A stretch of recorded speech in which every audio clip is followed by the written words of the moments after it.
Merci de votre fidélité à CCTV. Bienvenue. Nous sommes lundi 11 septembre. Kiosque, c'est parti avec les titres des journaux, les commentaires, mais aussi des analyses des éditorialistes, les duels au sommaire comme chaque lundi. Les classicos d'aujourd'hui sera tout à l'heure, au bout de 2 minutes après les grands titres des journaux. La tempête des tropiques écrit conséquences de la mauvaise gouvernance, choléra, 20 provinces de la RDC touchées, national numéro 1, 25 morts et 44 blessés dans un grave accident de route près des Kikwiti. La prospérité écrit rendez-vous du 18 septembre 2017, RDC, l'ONU se prépare, Kabila active l'auto-évaluation. Forum des As écrit accident de circulation à Kikwiti, bilan 26 morts et plusieurs blessés. Controverse autour de 2 photos qui cachent la poignée de main entre Macron et Denis Mukwege. Se demande Forum ce matin. Kasaï Central écrit le libre débat. La Senco appelle à une synergie d'action humanitaire pour les victimes. Géopolis écrit Forum national sur les finances, Yav Mouland au cœur de la réforme du système fiscal. Avenir, évaluation du processus électoral en RDC. Nanga rencontre à Kabila. On va se limiter là. Beaucoup de journaux ce matin. Je suis même essoufflé. Merci encore une fois à vous, chers téléspectateurs. J'espère que le week-end a été. Les plateaux, place aux invités. Jakim Diana Gikoupa, bienvenue. Bonjour. Merci, Sergent. Le week-end, ça a été? Oh oui, ça a été. Mais dans le travail, bien sûr. Oui, dans le travail, très bien. Un week-end un peu funéraire, hein, avec tout ce qui s'est passé sur la nationale numéro 1. Oh oui, c'est une mauvaise nouvelle, même si le maire adjoint de Kikwit a fait savoir que la province n'aurait perdu personne. La plupart des victimes seraient de patriotes qui venaient du Kasaï pour Kinshasa. Et à 25 km après avoir dépassé Kikwit, au niveau de la rivière Kwenge, sont tombés dans un ravin. Mais là, je pense que le maire peut se tromper, parce que la plupart de ceux qui viennent vers Gungu, pas Idiofa, mais c'est là, Magungu, ils viennent là-bas de ce côté-là. Quand ils viennent à Kikwit, ils prennent leur bus pour venir à Kinshasa, même s'il y a une grande immigration du Kasaï vers Kinshasa, mais il ne peut pas ne pas y avoir de victimes qui viendraient de la province du Kouil. Très bien. Moukima Nkosso, à ma droite, sur ce plateau de kiosque. Bonjour et bienvenue. Hein. Moi, j'ai passé un week-end avec des amis de JA, avec la marche de santé. Je ne savais pas qu'on devrait connaître aussi ces cas d'accident avec la route nationale numéro 1. Mais je commence par une digression. Je constate que ton invité est très assidu à ton émission, mais son journal, je ne le vois plus jamais. Je ne vois jamais son journal quand je viens ici. Ok, allez-y. Mais lui, il est là chaque lundi ou chaque mercredi quand tu l'invites. Chaque fois que j'arrive, je change son journal. Je ne le vois pas. Je crois que s'il est là, ce serait bien la prochaine fois de ce journal. Le week-end, ça a été? Oui. J'ai passé un week-end d'abord avec JA, à l'impromptu. Je me suis joint à Joyce en Action, une organisation pour laquelle j'ai beaucoup de considération pour ce qu'elle fait, notamment sa présidente Mimi Ngumba. Je l'encourage, je lui dis vamos, ok, bon vent. Et j'ai fait un tour à la prison. Okay. Je devais voir Franck, trop d'inquiétude, beaucoup de rumeurs sur son état de santé. Je l'ai retrouvé aussi combatif. Je le disais déjà que c'était dans une stratégie de lui casser le moral, comme ça a été fait à Coutineau, pour le sortir là-bas comme un légume, l'anéantir complètement. Mais lui, il a le moral. Il m'a même dit, et je tiens à le répéter, même s'il venait à mourir, que nous, qui menons le combat ici, qu'on résiste jusqu'au bout, que le peuple résiste jusqu'au bout. Je tenais à le dire et j'ai au passage fait un tour au pavillon 8 pour saluer toutes les victimes des injustices qui sont là, les proches de Moïse Katumbi, jamais jugé jusqu'aujourd'hui. Il y avait eu beaucoup de bruit autour de leur arrestation, jamais de procès. J'ai eu l'occasion de dire bonjour à une autre grande victime là-bas, que peut-être l'opinion ne connaît pas, le major Guerembaya, en prison depuis 9 ans, sans jugement, simplement parce qu'il est de l'Équateur, parce qu'il est ex-phase. Jusqu'à ce jour, 9 ans, sans jugement comme tant d'autres. Merci beaucoup, Moukiba Nkosso. Alors, on peut rapidement commencer avec ces premiers thèmes de l'émission, mais on prend d'abord, comme on dit, on attaque les côtés les plus pétés. Avec Tempête des Tropiques, Moukiba, vous avez la parole. Conséquence de la mauvaise gouvernance, choléra, 20 provinces de la RDC touchées. La sonnette d'alarme a été tirée par l'OMS qui s'inquiète de l'expansion de l'épidémie car les pires est à craindre avec les retours de la saison de pluie. C'est vrai qu'on parle trop politique, mais parlons aussi de cette question liée à la santé des Congolais. 20 provinces ravagées par... Oui, rapidement, je dis un mot sur mon temps. Bien sûr, je dis un mot sur Kikwit. Kabila a eu le mérite de construire des routes à 4 bandes en plein centre-ville, ce qu'on ne voit dans aucune ville du monde. Aucune ville de route à 4 bandes en plein centre-ville. Mais là où le pays a besoin sur le national des routes à 4 bandes, à 8 bandes, pour relier des provinces, nos routes sont à 2 bandes. Kikwit 2 bandes sur la voie ici, jusque dans le Bandundu. Il a trouvé la nationale numéro 1 à 2 bandes. Elle est toujours à 2 bandes. C'est là que nous avions besoin des autoroutes, pas en plein centre-ville. Et tu peux comprendre que cet accident, je n'ai pas tous les détails techniques, s'explique entre autres par le mauvais état. La route est tellement petite et tu sais quand tu roules par exemple sur la nationale numéro 1, la nuit, quand deux véhicules arrivent en sens opposé, il faut allumer son clignotant pour ne pas cogner l'autre. Alors que si nous étions à 4 bandes comme on est ici à Kinshasa avec des séparateurs, ça roulerait très vite. Et d'ailleurs, ce que le régime ne comprend pas, c'est que c'est un gain économique de rouler plus vite sur la nationale numéro 1, puisque le gros camion qui met 3-4 jours mettra en ce moment-là 1 jour pour arriver ici avec la marchandise. Donc c'est un bénéfice, mais ça, ils n'ont pas pensé à ça. Ils sont allés dans du tap à l'œil à Kinshasa. Boulevard du 30 juin, 8 bandes, boulevard Lumumba, 8 bandes, c'est qu'on ne voit pas dans des grandes villes. C'est pas comme ça que ça se passe. Tu parles de choléra, mais c'est très grave. Quand tu parles de choléra, il y a 20 provinces qui sont touchées. Et je suis d'accord avec la tempête des tropiques qui parle de mauvaise gestion. Parce que c'est une maladie liée à la promiscuité, à rien d'autre. C'est l'environnement qui est malsain qui amène à cette maladie-là. Et admettons là que cette maladie arrive à Kinshasa, dans l'état actuel des villes, de la ville de Kinshasa, avec les poubelles qu'il y a partout.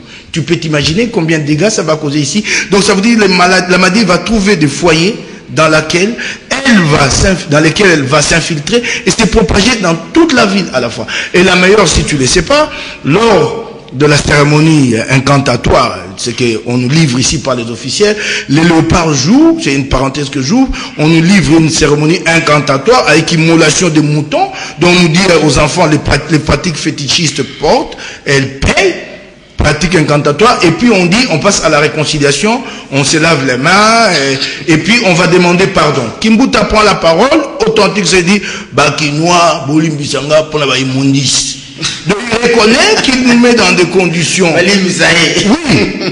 Authentique, c'est que je t'ai dit, les images existent. Donc il sait qu'il cause du tort. Il est conscient de ça. Il est conscient de ça. Et là, il est dit à salle fermée, devant je ne sais combien de personnes, il est dit au moins publiquement. Il reconnaît qu'il expose ses administrés à la mort, à des maladies. Ça, c'est très grave. Et il est là. Personne ne l'interpelle, pas surtout l'Assemblée provinciale, qui a été complètement inféodée, qui dépend de Kimbuta. J'apprends qu'il y a une bisbille entre lui, Kimbuta, et le président de l'Assemblée, mais en fait, c'est une affaire entre deux sorciers. Quant à savoir, tu as trop mangé mes enfants, je veux que tu m'en donnes aussi de ton côté. C'est un peu ça le grand problème entre eux. Sinon, il n'y a rien qui concerne la gestion de la ville de Kinshasa. Très bien. Choléra, ce qui ravage 26 provinces. Oui, mais Serge, je vais répondre à ta question, mais je ne peux pas ne pas. Et quand tu estimes que le journal La Colombe n'est pas sur le marché, ne m'invitez pas. Je ne vous ai jamais demandé de m'inviter. C'est pas ça les non, je réponds à ce qu'il a dit. Okay. Vous savez que entre un certain journal, CNews et La Colombe, qui n'est pas sorti 2 dernières semaines, qui ne sort pas, et tout le monde le sait que nous avons connu un problème de virus qui a attaqué nos machines. Nous sommes en train de réinstaller les machines. C'est tout. Et c'est un problème de ces news qui, ça fait combien de mois il ne sort pas? Combien des années? Pourquoi vous continuez à l'inviter? Pourquoi il est présent? Alors, il faut réfléchir lorsqu'on pose le problème. Okay. La nationale numéro 1, une route à 2 bandes ailleurs. Non, je ne sais pas ailleurs dans quelle ville. Hein, nous avons été, je prends une petite ville comme Gaborone, au Botswana, il y a oui, il y a des routes de 6 bandes, 8 bandes, 12 bandes, en plein Gaborone, une petite ville, qui serait comparée à Gombe seulement, à 8 bandes. Et par contre, vous quittez l'Afrique du Sud, toutes les autoroutes avec je n'en ai vu aucune à 4 bandes, 2 bandes. Je ne sais pas oui, mais même la grande autoroute de la Havane à Varadero, c'est pratiquement à 2 bandes, même si ce sont des bandes larges. Et Kinshasa, vous savez que Kinshasa est une des rares villes où le choléra a déjà sévi. Malgré ces immondices, puisque vous parlez des immondices, on lit au choléra, Kinshasa n'est pas touché par le choléra. Et c'est pourquoi aujourd'hui, le premier effort, c'est d'aller empêcher de façon que le choléra, qui est déjà dans le Kwilu, puisse atteindre Kinshasa. Malgré nos immondices, nous sommes immondices. Donc il faut lier les choses qui sont liées. Je ne défends pas les immondices, mais ne pas lier les immondices au choléra. À cette maladie de choléra. Alors voilà. Et puis, en ce qui concerne cet accident, j'ai dit que les causes de l'accident ont été données. En plus de 40 personnes, à compter au moins 90. En plus du fait que les chauffeurs étaient ivres. Voilà, ce sont des éléments qui ont été donnés et ce qui n'ont rien à voir avec la route qui est l'une des meilleures du pays. Bon. Est-ce que les problèmes de choléra, c'est aussi un problème sanitaire, c'est un problème... Et comment éviter ça à Kinshasa? Parce que vous ne justifiez pas les immondices, mais ça fait déjà des éléments qui peuvent... Toutes les fois que le choléra a essayé d'attaquer Kinshasa, la commune ou le quartier qui a été le plus touché, c'est Kingabwa. Là, vous liez le choléra avec le fleuve. Ceux qui sont généralement se lavent dans le fleuve, lavent leurs aliments parfois dans le fleuve et des choses comme ça. Généralement, toutes les fois, depuis que je suis journaliste, j'ai appris le choléra, c'était Kingabwa, c'est lié avec le fleuve. J'ai même suivi un expert africain de l'OMS qui a demandé à ce que tous les pays africains prennent l'exemple du Congo qui a déjà une carte de choléra. La RDC, c'est le pays où, une fois le choléra attaque, on sait quelles mesures prendre, par où commencer. Ils ont une carte. On a déjà les plans de contingence. Voilà, un plan de contingence. Ça, c'est l'OMS qui le dit. En estimant que le choléra peut arriver, mais les médecins congolais savent comment s'y prendre, parce qu'ils en connaissent la carte, ils en connaissent pratiquement les causes du côté où ça vient généralement. Allez, très bien, merci. Il faut en appeler à une mobilisation générale pour barrer la route à cette maladie. Diana, vous avez la parole. On va parler de la réunion interinstitutionnelle. Le président de la République a réuni autour de lui le président de l'Assemblée, du Sénat, les officiers de l'armée, tout comme de la police, mais j'ai également vu, c'est ce qui nous intéresse, le président de la CENI, il fait l'état des lieux et l'état d'avancement du processus électoral. Nous étions avec vous à la réunion, avec Corneille Nangaa, qui a proposé la machine semi-électronique, les votes semi-électroniques pour une élection moins coûteuse. C'était le moment pour Nangaa de faire le point devant le président de la République. Oui, tout à fait, d'autant plus qu'il est aussi prévu une réunion avec le CENSA. Voilà. Le CENSA qui n'est qu'une institution d'appui à la démocratie. Et c'était important qu'avant ça, qu'on puisse aussi rendre compte aux institutions comme le Sénat, de qui dépend la CENI, parce que la CENI fait son rapport au Parlement. Et évidemment aussi au président de la République pour qu'on puisse envisager qu'il présente ses difficultés et qu'on puisse voir ce qu'il est en train de faire avant qu'avec le Sénat, le gouvernement, on puisse trouver des mesures en ce qui concerne la tenue des élections. Il est dit vrai, une chose est vraie, c'est que les élections auront lieu dans ce pays et les gens s'y préparent, de l'argent est dépensé pour ça. Le doute qui est jusque-là, c'est de le tenir avant le 31 décembre. Ça, ce sont rien valables, et même l'accord est précis là-dedans, connaissant les difficultés, les gens qui ont rédigé l'accord ont mis le toutefois là sur le point 4. Bon, alors, en ce qui concerne la machine à voter, moi, tu sais, après l'avoir bien examiné, je me suis dit, il ne s'agit même pas de vote semi-électronique. Et dans mon analyse, je me dis tout simplement que l'électeur va fabriquer lui-même son bulletin. Alors qu'avant, il y avait des bulletins imprimés quelque part, on les amène et Pour le moment, on va donner à l'électeur un papier blanc. Quand il l'introduit dans la machine lui produit son bulletin avec la photo de son candidat et il prend ce bulletin, il va le mettre dans l'urne.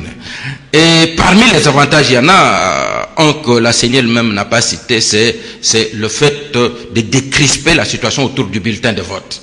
Vous savez, on a dit un tel candidat a été transporté des bulletins jusque-là, il y a eu tel bulletin dans la maison d'un tel, donc aujourd'hui le bulletin là, et puis il fallait, le bulletin était appelé par la CENI matériel sensible.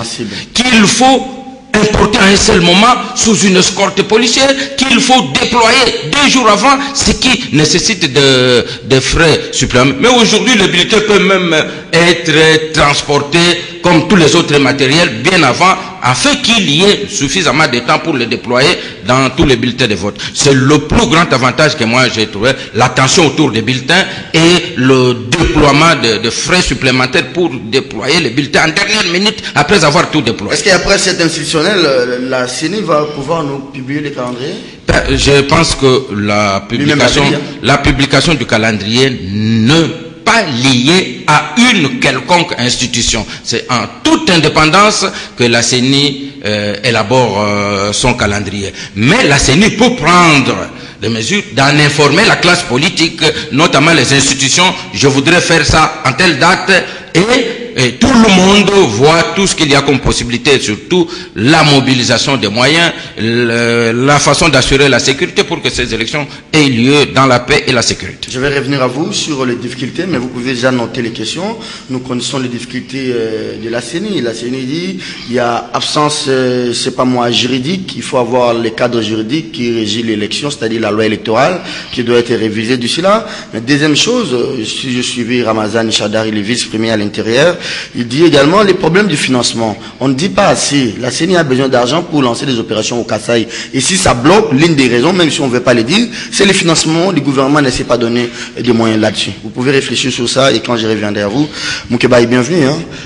Corneille Nangaa devant Joseph Kabila, aussi le CNSA pour la première fois qui a participé à cette institutionnelle. L'état des lieux d'avancement du processus électoral avec en toile de fond l'enrôlement des électeurs. J'ai évoqué la gestion de la ville ici. Je vais quand même donner quelques éléments, tu me permettras, sur mon temps d'antenne. Quand on parle de gestion de la ville, principal poumon de la ville, la DGAC, qui collecte, qui doit alimenter la ville. État de la DGAC catastrophique.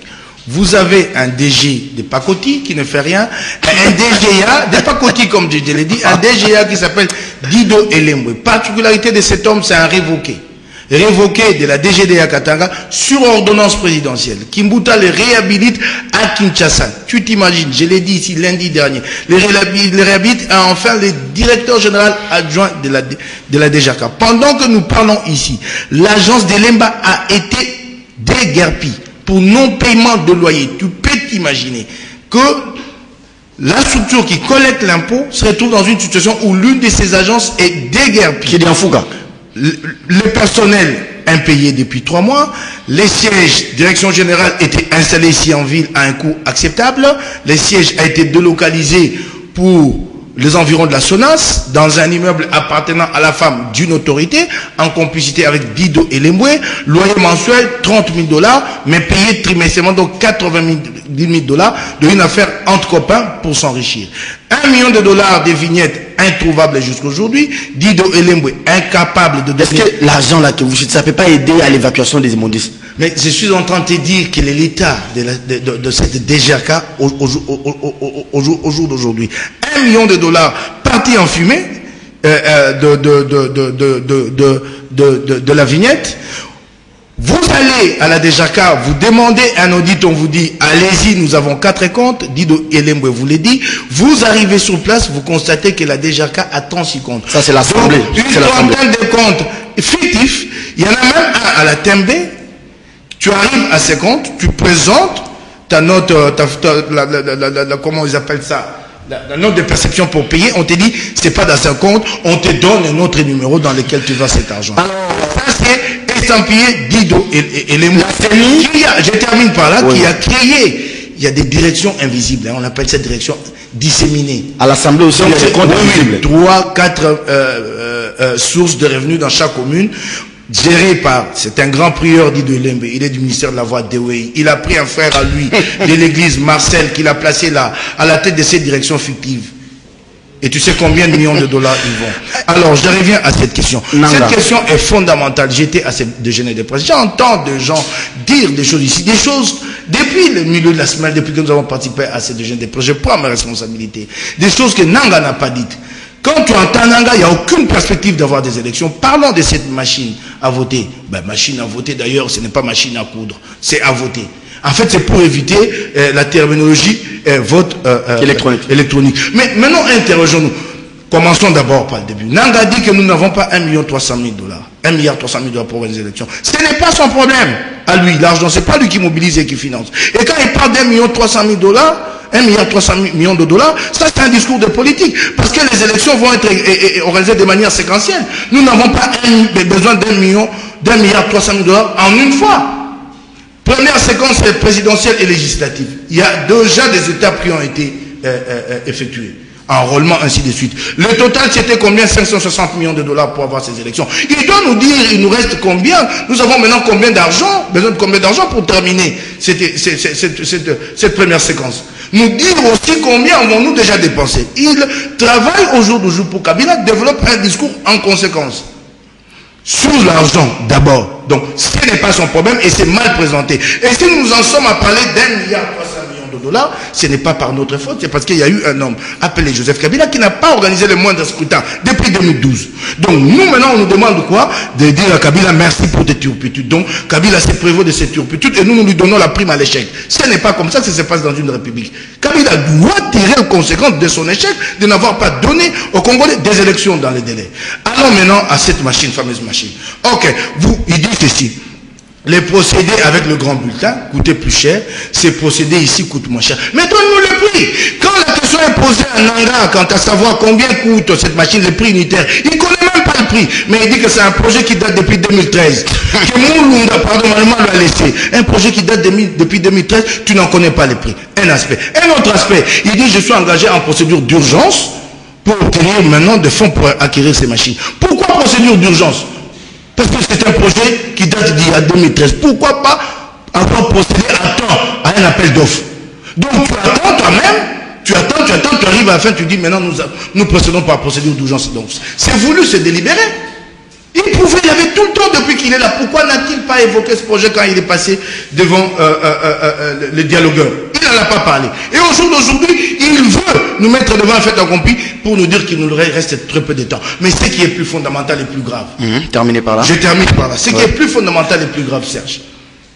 Vous prenez une machine, ok? Cette machine demande quoi? D'initier les électeurs à son maniement. Lui-même, Nanga le reconnaît. Il faut initier. C'est un écran tactile. Ma mère, elle est déjà morte, ma défunte mère, peut-être ma grand-mère qui a encore envie, ne saura pas manier cette machine. Quel dit Nanga? D'ici les élections, 70%, c'est de sa bouche que ça sort. 70% des électeurs seront initiés au maniement de la machine. Arbitraire au départ, il exclut déjà 30%. Mais allons-y. Alors, c'est une opération qui nous amène à un surcoût. Où est le surcoût? Donc, nous allons vers les élections. Mais avant d'organiser les élections, nous allons acquérir des machines. Ces machines vont être placées dans des bureaux.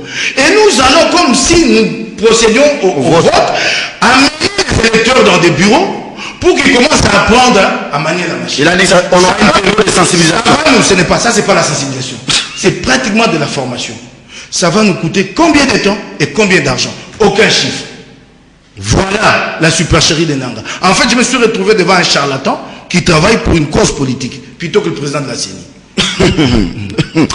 Daniel, j'allais dire Daniel Safo. Diana, je peux vous répéter mes questions. Hein. Il y a deux grandes questions, deux grandes préoccupations. Le financement, juridique, voilà. Et puis le financement. Voilà. Ok, vous savez que en ce qui concerne la machine, j'ai suivi aussi le prétendu IDPS qui bat ça aujourd'hui. Demander au peuple de ne pas suivre cette machine. Vous savez que le problème qui est là, le contraire m'aurait étonné que les gens acceptent. Les gens sont dans le schéma d'empêcher que les élections se tiennent. Les gens sont dans le schéma d'empêcher que les élections soient transparentes. Les gens sont... mais justement, puisque le combat de certains gens, c'est de dire, ah, les élections, on a triché. Et quand il y a une machine qui peut, on a dit, ah, on n'a pas eu de PV dans des bureaux. Quand il y a une machine qui va empêcher que les gens aient le prétexte de ne pas avoir eu de PV, on lui m'a refusé le PV, il n'y avait pas de photocopieuse, la machine peut produire autant de PV qu'il veut, et chacun a le PV. Le soir, un parti, un candidat organisé peut avoir déjà les élections. Je pense que c'est un avantage par rapport aux élections passées que nous devons comptabiliser par rapport à ce qui peut y avoir comme inconvénient. Vous savez, on a dit il n'y a jamais un système parfait, il y a toujours des inconvénients, mais il faut faire peser entre les inconvénients et les avantages, qu'est-ce qui pèse. En ce qui concerne cette machine, je pense qu'il y a plus d'avantages, et d'autant plus que, avec le bulletin, la journal, mais il est même difficile, au myope même comme nous, pour déchiffrer quelqu'un, on parlait des mamas ici, pour découvrir la petite photo, 1 centimètre, 1 centimètre de photo, difficile à voir, difficile à lire. Je pense que, sur ce point-là, la machine remplace bien le bulletin où on peut voir la photo un peu plus clairement sur un écran éclairé. Bon, et le problème d'argent, mais vous l'avez, si le problème d'argent n'est pas le problème de Nanga, ça m'étonnerait. C'est le gouvernement. Puisque, mais écoutez, conformément à la Constitution, Nanga organise le processus électoral et le gouvernement met l'argent à sa disposition. Si l'argent n'est pas mis à sa disposition, on nous a toujours dit, ah, Kabila n'a pas organisé les élections, Kabila n'a pas donné les moyens à la CENI. Aujourd'hui, c'est la faute de la CENI, le problème d'argent, pas son affaire, l'argent, il l'a, obéit là à satiété, ça m'étonne. Donc c'est pour dire que le problème de notre pays, il faut être réaliste. Les gens essayent d'être réalistes pour atteindre l'objectif qui est le premier, c'est avoir des élections le plus rapidement possible, conformément à nos moyens. Ça, ce sont des gens qui sont les irréalistes, les gens qui courent derrière le pouvoir avec l'intention que ce pouvoir ne vienne pas parce qu'ils sont dans un autre schéma. Quand vous leur amenez vers les élections transparentes, ils se disent, mais comment notre schéma, les gens ne sont pas allés à Gorée pour apprendre à voter. Non. Mais écoutez-moi, la sensibilisation pour que les gens essaient d'utiliser la machine. Vous étiez dans la salle. Il vous a fallu, même si vous êtes, on dit que vous êtes habitué, il vous a fallu combien de temps pour comprendre? Et puis, quels que soient les gens qui ne pourront pas comprendre, ils peuvent être assistés. Comme ils ont toujours été assistés avec le bulletin, là, avec le grand nombre d'analphabètes que nous avons dans ce pays. Moi, je pense que le vrai problème est ailleurs. En ce qui concerne le financement, le gouvernement est là. Je crois que c'est pour cela que les réunions doivent se couper à morceaux pour que les élections se tiennent. Parce que nous ne voulons pas que les gens aient le prétexte de nous ramener 30 ans, 50 ans en arrière. Nous devons organiser les élections. Pourquoi? Le cadre juridique. Bon, là, je ne comprends pas très bien pourquoi on doit réviser cette loi électorale qui avait déjà été révisée. À l'époque, vous savez que le 19, le 20, en 2015, le problème, c'est le problème de la loi électorale. Bon, je n'avais pas bien suivi, si j'aurais dû poser la question, pourquoi cette loi électorale qui a été votée par le Parlement en 2015, en janvier 2015, pour les élections qui devraient avoir lieu en 2007 qui n'ont pas eu lieu, elle doit être révisée pour 2017. Pour quel problème? Peut-être pour mettre de côté la diaspora, parce que peut-être qui nous court. Peut-être, mais là, vous avez entendu, Nanga dit, on va déplacer des machines, on va déposer les machines. J'ai encore suivi. Il va les faire quand? Après les Kasaï? Mais écoutez, si j'ai suivi le ministre congolais de l'étranger aujourd'hui, il est sous pression des patriotes de l'étranger, ils veulent voter. Très bien, merci. Alors, ce sont des Congolais, doit-on les exclure? Ben, c'est vraiment un problème. Voilà, ça c'est un autre des débats, hein, peut-être reporté, on en parlera prochainement. Bonjour Serge, que Corneille Nanga arrête de tromper une machine électronique à double dépense que des papiers, parce qu'il y aura aussi une dépense de papier à imprimer, plus les urnes, et voilà. Bonjour Kiosque, Mike avait rendu visite à Bruno Tshibala lorsque ce dernier était en prison. D'après Moukebaï, Tshibala était combatif. Maintenant, où en sommes-nous? Aimé Mouyombo, depuis Lemba, bonjour kiosque, la majorité présidentielle nous parle clairement ces derniers temps que les peuples réclament les référendums. Or, cette MP ignore que les peuples qui vivent dans la souffrance créée de la manière de la MP et de diriger les pays peut directement penser à l'application de l'article 64. Bonjour Serge, les maires de Kikwit a identifié les accidentés par quel mécanisme pour confirmer que ces passagers provenant du Kasaï? Je pense que là n'est pas le débat, que ce soit des originaires du Kasaï ou comme des Kikwit, ce sont des Congolais et devant leur mémoire, nous devons nous incliner. Moukebaï, vous terminez cette ronde, on va prendre la diplomatie tout à l'heure. La CENI, Corneille Nanga. Alors, ce n'est pas encore acquis, hein. Nanga n'a fait que présenter la machine. Peut-être qu'on va l'accepter ou ne pas l'accepter. On fera recours au vote à bulletin papier. Oui, je réponds d'une manière ramassée avant de passer à Nanga. J'ai entendu certaines choses ici. D'abord, que mon journal ne paraît pas depuis, je l'assume, c'est pour des raisons politiques connues, là où moi j'ai tous les documents que j'ai dépensé de l'argent pendant que j'étais en prison. Vous l'avez dit quand que j'étais attaqué. J'ai amené des documents sur la table ici. Ici, sur la table devant ton même invité qui est là. Alors le problème, il parle des virus, il faut lui demander s'il peut te citer le nom. Non, le débat n'est pas à ce niveau. Le débat, c'est la CENI. Oui, je termine. Épargnez-moi ça. Oui, j'apprécie, tu peux te citer le nom de trois journalistes qu'il emploie chez lui. On ferait avancer. Alors, d'accord, ok. Et puis, je l'ai entendu, c'est quand même très grave. Vous avez une route à 2 bandes, vous mettez 4 heures, 4 jours. On vous dit qu'il faut aller à 4 bandes, tu es content de... Tu vas pas aller prendre les plus mauvais exemples pour venir les appliquer chez toi. Si c'est comme ça que tu fais dans ton ménage, n'amène pas ça au niveau du Congo, du macrocosme. On est à 2 bandes, on met beaucoup de temps et on se flatte. On dit comme, je sais pas, la vanne, on est à 2 bandes. À 4 bandes, on va gagner en temps, on va gagner économiquement. C'est une question de rationalité. Et si tu n'as pas cette rationalité, c'est quand même très grave. Nanga, la question est simple. Ne venons pas ici pour parloter et ne rien dire au public. Il y a des questions qui sont posées, répondons à ces questions. Des questions sur des chiffres. Combien de temps ça va prendre pour former? Combien de temps ça va nous coûter? Nanga n'a pas apporté de réponse. Mais il a des relayeurs qui viennent les défendre ici. C'est à Nanga de nous donner des réponses sur ces questions. Il dit que c'est un projet à l'étude depuis 2013. Il gagne du temps délibérément, il est dans les dilatoires pour nous amener au fait accompli de la procédure d'urgence, sans appel d'offres. Donc en fait, tout est opaque. Ce sont ces questions qui attendent des réponses. Nous ne sommes pas dans un débat politique sur cette question-là. Que Nanga nous apporte des réponses, on voit bien, peut-être qu'il a raison, mais qu'il nous donne des réponses. Il y a un téléspectateur qui le dit si bien, j'essaye d'évaluer. J'ai dit, nous éliminons les papiers journal, les gros bulletins, nous l'éliminons. Mais il faut qu'on nous dise les gros bulletins coûtaient combien. Okay? Voilà. Mais à la place du gros bulletin, nous achetons des machines. Je ne sais pas si tu te rends compte. Il y a aussi des petits bulletins, il y a des bulletins vierges. Oui, ok. À la place de gros bulletins, nous achetons maintenant des machines. Combien vont nous coûter une machine? Je ne sais pas si nous comprenons. Ces machines demandent à être déployées. Ces déploiements nous coûteront combien de temps? Combien d'argent? Ces machines demandent à être mises à la portée de l'électeur pour qu'il soit initié au maniement. C'est bien beau ici, j'entends des gens, des propagandistes sur ces plateaux venir dire combien de temps avons-nous mis là dans la salle? Plupart d'entre nous, c'est des gens formés d'un certain niveau. Et Nanga a pris du temps pour l'expliquer dans la salle. Mais alors, allons à un simple exercice. Prenons le nombre de personnes qu'il y avait dans cette salle-là, de la maison de la CENI. Combien de temps? Vous savez, ceux qui ont expérimenté, je n'ai pas fait d'expérimentation et délibérément, combien de temps ceux qui ont fait l'expérimentation ont mis?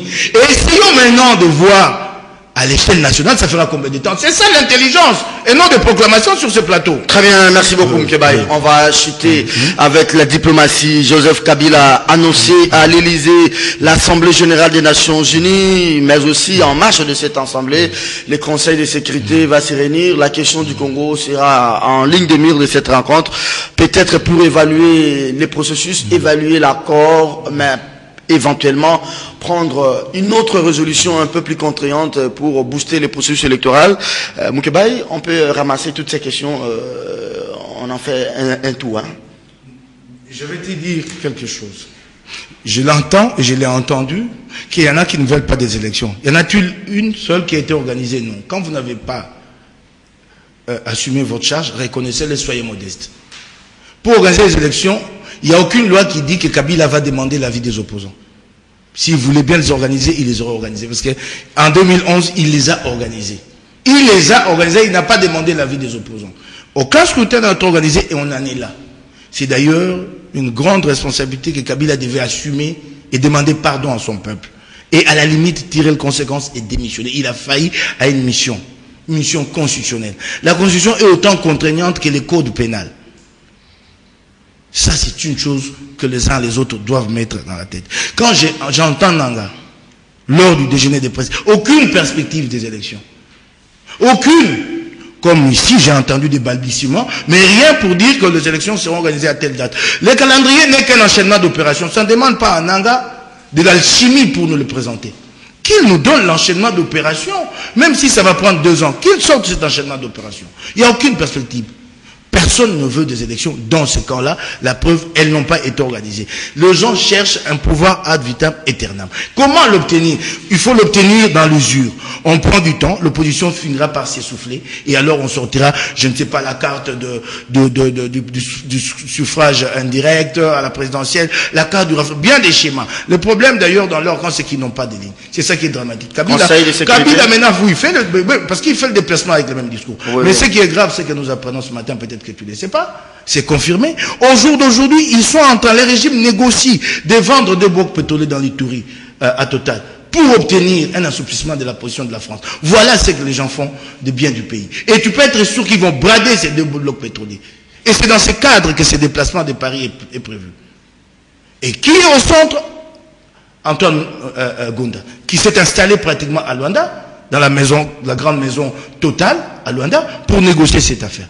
Voilà, on gère mal les pays, on n'organise pas les élections et on se fait soumettre sous le chantage de plus fort, de plus grand, quand arrive le moment.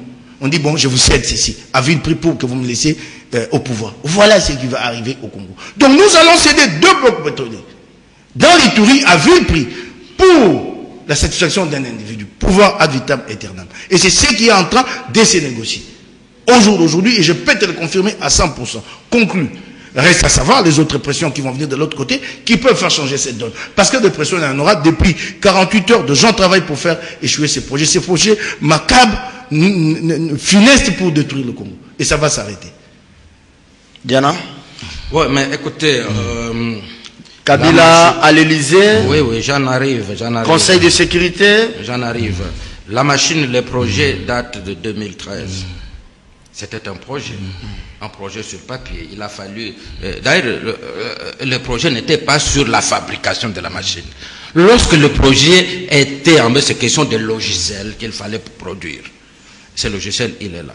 À quel coût sera gagnée cette machine? Vous étiez dans la salle, vous n'étiez pas absent. Il a dit, pour le moment, il ne peut pas encore donner le coût. Parce qu'il y a encore... S'il a le coût de la machine, mais il faudra transporter les résultats partout. Alors, comme il n'a pas encore résolu le problème de transport, s'il donne le coût aujourd'hui, alors qu'il sera plombé par l'autre là, il ne voulait pas être irréaliste. C'est ça la réponse que nous a donnée dans la salle. Il fallait attendre le coût du transport. Ça sera par quel mécanisme pour que des Haru, ici, les résultats produits par la machine soient transférés ici. Donc c'est pourquoi il attend encore pour qu'on produise les résultats. Ça, c'était tout à fait clair. Pour organiser les élections, on n'a pas besoin de demander l'avis aux gens. Mais pour acheter la machine, on a besoin de l'avis des gens.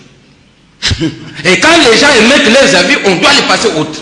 Et quand on les passe outre, on voulait... Donc il faut être cohérent. Il faut être cohérent. Le processus électoral engage toute la classe politique et se fait dans la coopération.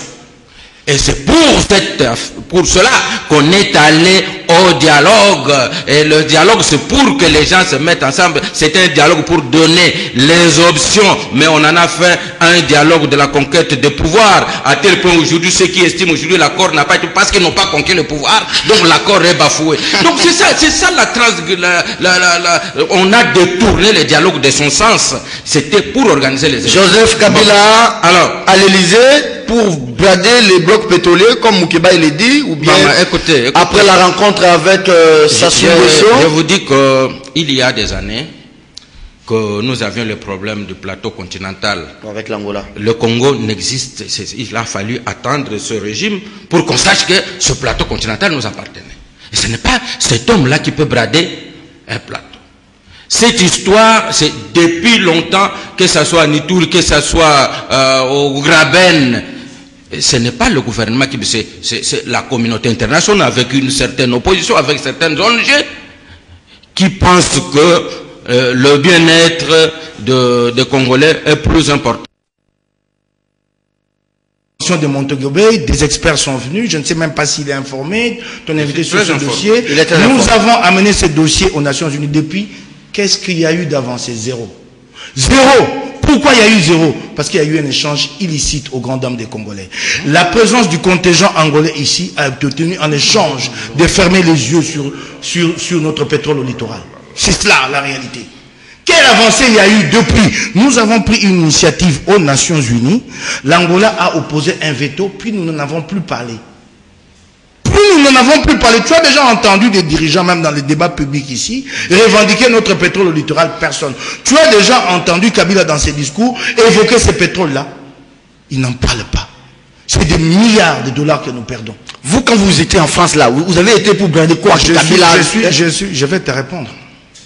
J'ai la liberté de mouvement garantie par la Charte des Nations Unies. Comme Kabila aussi. Oui, tout autant que je respecte ceux qui ont eu des critiques sur notre déplacement. Pourquoi vous ne me permettez pas d'être critique sur le déplacement de Kabila? Moi, des gens m'ont insulté dans le camp de ceux qui ont échoué, qui viennent ici sur des plateaux pour parler alors que le peuple se meurt chaque jour. Nos enfants souffrent, les parents n'ont pas été capables d'envoyer les enfants à l'école. Il y a des gens qui sont patrons, qui n'ont aucun personnel à payer et ils disent qu'ils sont patrons dans la vie des presses. Et ça, c'est facile, on vient sur un plateau de télé. Au lieu de prendre d'abord ses propres responsabilités. Alors, vous êtes critique les pays qui l'économie qui ne marche pas, tu es incapable toi-même de collecter de la publicité et d'entretenir un vrai journal. Tu dis, oui, je suis patron de presse. Et tu viens, tu es fier de l'être. Non. Remettons-nous en cause nous-mêmes, selon de vrais intellectuels. Et non ces intellectuels-là, par procuration, qui viennent sur des plateaux de télé pour dire des choses qui ont été dictées. Pensez ailleurs. Il faut arrêter ça, monsieur. Ok? Ça, je n'ai rien bradé. J'ai fait le déplacement en homme libre. Il y a eu des critiques, j'assume. Il y avait des compatriotes que nous devrons rencontrer, qui sont interdits de séjour au pays. Syndicat Dokolo, Moïse Katumbi, et tant d'autres, Floribert Antonini. Nous avons été à Paris, nous nous sommes retrouvés. Et nous avons parlé du Congo, nous sommes revenus. Nous avons présenté ce que nous avons fait. Alors, ce que nous avons bradé, non. Nous avons présenté le manifeste du citoyen. Donc, vous aimeriez que le président de la République qui nous dise qu'est-ce qu'il est allé faire, il doit nous rendre compte. Merci beaucoup. Il agit au nom de qui? Mais je ne peux pas terminer. Oui, il faut qu'il nous rende compte. Et il ne nous a jamais rendu compte. Voilà pourquoi le pays est dans cette situation. FPI font des tournées et il y a des complots sur ces plateaux qui couvrent tout ça. Pas de devoir de redevabilité. Il faut qu'on nous rende compte. Tu ne vas pas donner l'exemple sur ma petite vie privée avec Kabila qui est là au nom de la nation, qui est tenu par certaines dispositions constitutionnelles. Et vous comparez les deux. Mais je ne pourrais terminer mon intervention ici sans m'indigner sur le camp de Jean Médard Liboso, qui a été molesté à Lemba, un journaliste comme un malfrat, par un certain commandant Faye qui est de échangeur limité. Donc, puisqu'il y a eu incompréhension sur la route, il descend sur place et il règle les problèmes avec cet homme, il passe un journaliste à tabac. Je crois que ça c'est très grave, nous aurions dû nous réunir et exprimer collectivement notre indignation vis-à-vis de ce commandant Faye. Mais ce qui est bon, c'est que ça ne fait que commencer, il apprendra à qui il a eu affaire, il apprendra qu'il s'en est pris à un journaliste et il verra quel prix va payer. Allez, merci beaucoup Moukebaye. Kiosque rappelle à tous les téléspectateurs de Kiosque, bientôt vous aurez un numéro officiel pour faire vos textos. Mais quand nous mettons le numéro là, Romain, vous me regardez, n'est-ce pas? Les numéros là profitent aux opérateurs de téléphonie. Parce que quand on envoie des textos, ce sont des opérateurs là qui gagnent. Il ne faut pas mettre. Ils ne veulent pas venir sponsoriser l'émission. Il faut enlever ces numéros là. On peut terminer avec vous, Diana. Il a répondu, hein? Il n'a pas été bradé la République. Oui, donc, il n'a pas été bradé la République. Oui. Il a répondu quand même à votre question. Écoutez-moi, vous savez, quand Moukebaye et autres passent tout leur temps ici, à vilipender Kabila, c'est leur droit. Mais quand Diana passe sur un plateau de télévision, critique la politique de l'opposition, il injurie qui ce qu'il dit. Et je crois, je vais appuyer les journalistes qu'on a tapés, mais aussi qu'on marche pour tous ces gens de l'opposition qui pratiquement injurient Diana sur la route. Voilà. Partout. Pourquoi? Parce que voilà, c'est Tatawana a fait et c'est le même discours que lui-même tient ici. Tu souffres, hein? J'allais vous dire des discours. Allez-y. Mais écoutez-moi. Tu dis je souffre, mais il y en a qui s'arrêtent, ils vous donnent $1000. Mais ça, j'aime vous écouter. Mettez $1000 au coin ici. Alors je vais souffrir parce qu'il y a des gens qui ne comprennent pas ce que c'est la démocratie. Voilà. Quand vous critiquez Tshisekedi, vous l'injuriez. Et quand vous l'injuriez, vous êtes banni. Vous n'avez pas le pouvoir. Mais le jour où vous l'aurez, qu'est-ce que vous ferez? Merci beaucoup. Bon, je voulais terminer en ce qui concerne, si nous venons, Serge, c'est pour parler de nous parlons. Non. Écoutez-moi, tous les organes de presse qui nous écoutent ici, j'aimerais même, toute la presse pauvre que nous avons, combien qui tiennent le coup et payent? C'est difficile. Combien des organes de presse qui le disent, qui viennent dire, Mokeba veut nous faire croire que lui avait un journal. Tous les organes. J'employais des journalistes comme moi. J'employais des journalistes. Il y en a pas une dizaine. Je peux te citer une dizaine, pourquoi? Quand j'avais une trentaine, quand j'étais quotidien, les moyens, ça me dit, je suis devenu hebdomadaire. Tu en as combien maintenant? Pourquoi? Maintenant, tu en as combien maintenant? J'ai 4-5 jours. Ah non, je ne les connais pas. Madame, monsieur, tu connais Jean-Jacques Mbouyamba, tu connais Mouzanzou, tu connais Makesse, je te le cite. Mike Mkebaï, nous devons parler de notre physique, comment nous sommes constitués. Ça, c'est autre chose. Voilà. Merci beaucoup. Bienvenue Marie Bakoumania qui nous assistait de l'autre côté de la baie vitrée. Bakou, vous allez bien, hein? WK, Wamarakiza. C'était le direct. 9h30 demain.